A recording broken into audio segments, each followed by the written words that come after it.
మెదక్ మండలంలోని శివాయిపల్లి, మక్తభూపతిపూర్, గుట్టకిందిపల్లి, రాయిన్పల్లి, తిమ్మానగర్ శివార్లలో సుమారు 60 మంది రైతులు రమారమి 80 ఎకరంలలో వరి పంటను వేశారు. మెదక్ పట్టణంలో గల రైతు నేస్తం దుకాణంలో నూజివీడు సిరి 405 రకం విత్తనాలు మరియు చేగుంట పట్టణంలో గల శ్రీ మల్లికార్జున ఫర్టిలైజర్ నందు కొనుగోలు చేసి రైతులు సరైన దిగుబడి లేక రైతులు పెట్టుబడి కూడా వెళ్లని పరిస్థితి ఏర్పడింది. ఈ విషయంపై ఏవో గారిని వివరణ కోరగా వాస్తవంగా కూడా నకిలీ విత్తనాలు వచ్చాయని, వాటి వల్ల రైతులు నష్టపోయారని, ఇక ముందు మంచి విత్తనాలు సరఫరా చేస్తామని చెప్పారు. కానీ రైతులు అన్ని విధాలుగా పెట్టుబడులు పెట్టి సుమారు 3 నెలలు వేచి చూడగా ఎకరాకు 55 బస్తాలు దిగుబడి వస్తుందని చెప్పి కనీసం ఎకరాకు 5 నుండి 10 బస్తాల దిగుబడి కూడా రావడం లేదని, అన్ని రకాలుగా నష్టపోయామని, కాబట్టి మాకు ప్రభుత్వం నుండి వెంటనే ఎకరానికి 50,000 రూపాయలు చెల్లించాలని, లేని పక్షంలో రైతులందరికీ చావే శరణ్యమని రైతులు వాపోతున్నారు.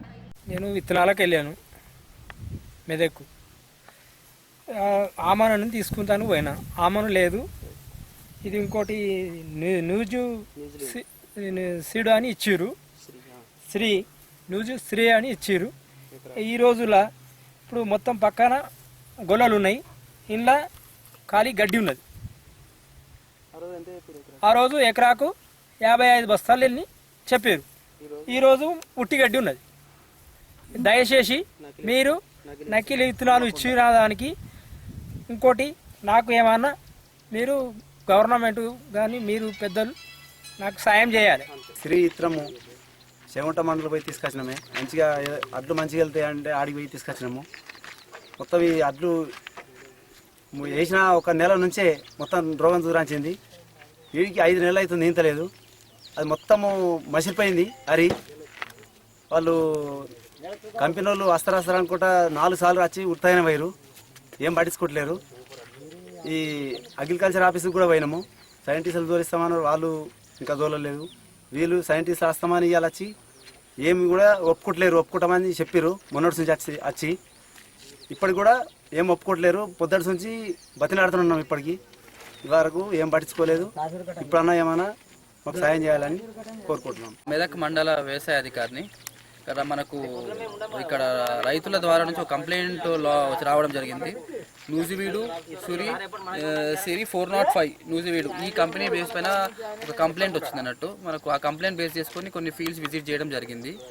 ఆ ఫీల్డ్స్లో మేము మాకు వచ్చిన అలిగేషన్ కంపెనీ పైన ఏంటంటే ఈ ప్యానికల్ అంటే మనకు గొల చిన్న సైజు వస్తుందని చెప్పేసి ఒక కంప్లైంట్ వచ్చింది. దాన్ని మేము ఒక గొల తీసుకొని విత్తనాలు కౌంట్ చేసుకొని దాంతోపాటు ఆ గంటల ఎన్ని పిలకలు ఉన్నాయి ఈ వివరాలను కూడా సేకరించి ఆ 2 వివరాలను మేము పైకి సైంటిస్ట్కి మా డిఓ ద్వారా పంపడం జరిగింది. ఇప్పుడు సైంటిస్ట్ గారు వారు కూడా ఈ 1-2 డేస్లో వచ్చేసేసి వారు దీనిపైన ఒక రిపోర్ట్ తయారు చేసి రిపోర్ట్ మనకి ఇస్తారు. రిపోర్ట్లో మనకు వచ్చిన దాన్ని బట్టి మన కంపెనీ పేరు మీద చర్యలు తీసుకుంటానికి మనకు వీలుంటుంది. సో రైతులంతవరకు ఓపిక బట్టి ఈ ప్రాసెస్ జరిగి రైతులందరికీ కూడా దీనిలో న్యాయం జరగాలనేసి ఆశిస్తున్నారు. ఇక్కడ సిరి అనే రకము ఈ ఊర్లో ఫస్ట్ టైం వేస్తున్నారు రైతులు, ఇప్పుడు ఇంతకుముందు చూడలేదు. సో ఇది కంపెనీలో చాలా 6 సంవత్సరాల నుంచి కూడా బాగా పండించారు రైతులు. ఈ వర్షాలు మొన్న వచ్చినప్పుడు ఏంటంటే బిఎల్బి బ్యాక్టీరియల్ లీవ్ బ్లైట్ అనే తెగులు అంటాం. కరెక్ట్గా వర్షాలు పడ్డప్పుడు లేదా మంచు బాగా పడుతున్న టైంలో కూడా బిఎల్బి అనే తెగులు వస్తుంది.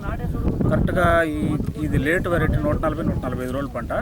ఇది కరెక్ట్గా ఈ వర్షాలు దీనికి కోయిన్సైడ్ అయినాయి. ఆ టైంకి ఈ బిఎల్బి తెగులు అనేది బాగా అటాక్ అయ్యింది. ప్లస్ రెండోది ఏంటంటే వీళ్ళు అనుకున్న ప్రకారం ఇది కంకి అనేది బాగా వస్తుందని అనుకుంటున్నారు. ఈ వెరైటీ యొక్క పోలిక ఏంటంటే కంకి పొట్టిగానే ఉంటుంది, కానీ పిలకలు ఎక్కువ వస్తాయి. సో దానికంగా మేము ఇంకా ఫీల్డ్స్ చూస్తున్నాము. రకరకాల చాలా చోట్ల ఇచ్చాము. పక్క ఊర్లోని చాలా జిల్లాలో ఉంది, అన్నీ కూడా చూసిన తర్వాత. సో ప్రజెంట్ సుమారు ఎకరాకు ఎంత అసలు దిగుబడి అనేది రైతుని బట్టి ఉంటుందండి. అది బాగా సన్న రకం, అంటే ఎస్ఎస్ గ్రెయిన్ అంటాం, షార్ట్ సిలిండర్ గ్రెయిన్. బాగా సన్న రకం. బాగా సన్న రకాలకి ఏంటంటే రేటు ఎక్కువ వస్తుంది. మామూలుగా వేసే బీపీటీలు లేదా 1010 కంటే దాదాపు మార్కెట్లో 200 కనీసం, అంటే మార్కెట్ బట్టి ఉంటుంది. రేట్ అనేది ఎక్కువ వస్తుంది. వీటిని ఏంటంటే దిగుబడి కోసం పండించరు, ధర కోసమని పండిస్తారు రైతు.